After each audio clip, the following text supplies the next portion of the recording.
زندگی اتنی بھی غنیمت تو نہیں کہ جس کے لیے عہد کمزر کی ہر بات گوارا کر لے.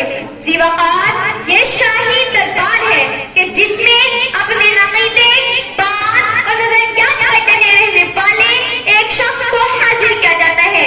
شاہی فرمان ہوتا ہے کہ تمہیں اپنے عقیدے، بات اور نظریات کو بھول کر شاہ کے حواریوں اور درباریوں کی بات کو ماننا ہوگا. بصورت دیگر اس زہر سے بھرے ہوئے پیالے کو پی کر موت کو گلے لگانا ہوگا. زندگی اتنی بھی غنیمت تو نہیں کہ جس کے لیے عہد کمزر کی ہر بات گوارا کر لے.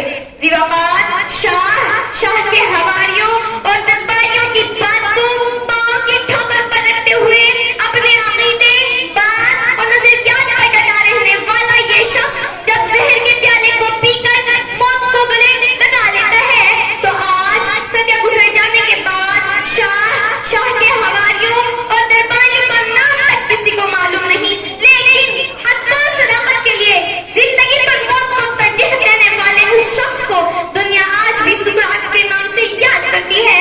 تو پھر یہ کہنا وجہ بنتا ہے کہ جس حد سے کوئی مقتل میں گیا وہ شان سلامت رہتی ہے. یہ جان تو آنی جانی ہے، اس جان کی کوئی بات نہیں، اس جان کی کوئی بات نہیں. حاضرات،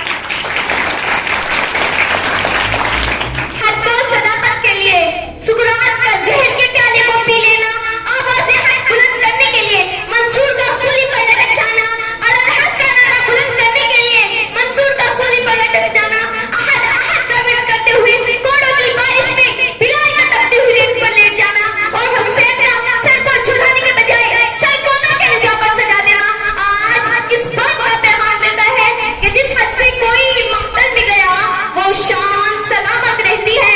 یہ جان تو آنی جانی ہے، اس جان کی کوئی بات نہیں، اس جان کی کوئی بات نہیں. حاضرات، یہ موضوع ہمیں پیغام دیتا ہے کہ ظالم کے آگے مظلوم مت کر، حشار کی طرح رہنے کے بجائے ظالم سے بغاوت کرتے ہوئے اس کے آگے شیر کی طرح کھڑے ہو جانا ہی اصل زندگی ہے. گرگس کی طرح ہوا کے رخ پر چلنے کی بجائے عقابوں کی طرح وعدے مخالف کی سمت اڑنا ہی اصل زندگی ہے. پانی کے بہاؤ کی سمت چلتے ہوئے ڈوب کر مرنے کی بجائے موجوں سے مقابلہ کرتے ہوئے ظاہر پر اترنا ہی اصل زندگی ہے.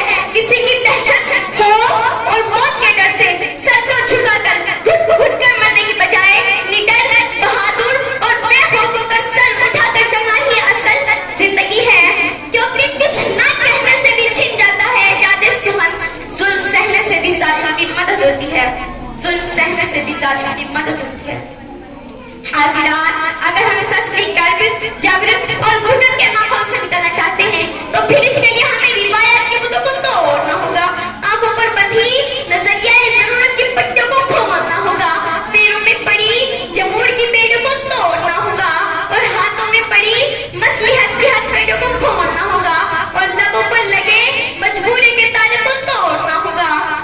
ہمیں ظالم کے آگے خاموش رہنے کے بجائے کچھ بولنا ہوگا، کیونکہ کچھ نہیں ہوگا اندھیروں کو برا کہنے سے. اپنے حصے کا دیا جلانا ہوگا جو ہمیں آ کر ڈرائے گا کہ مر جاؤ گے. ایسے ظالم کا ہمیں نام مٹانا ہوگا، ایسے ظالم کا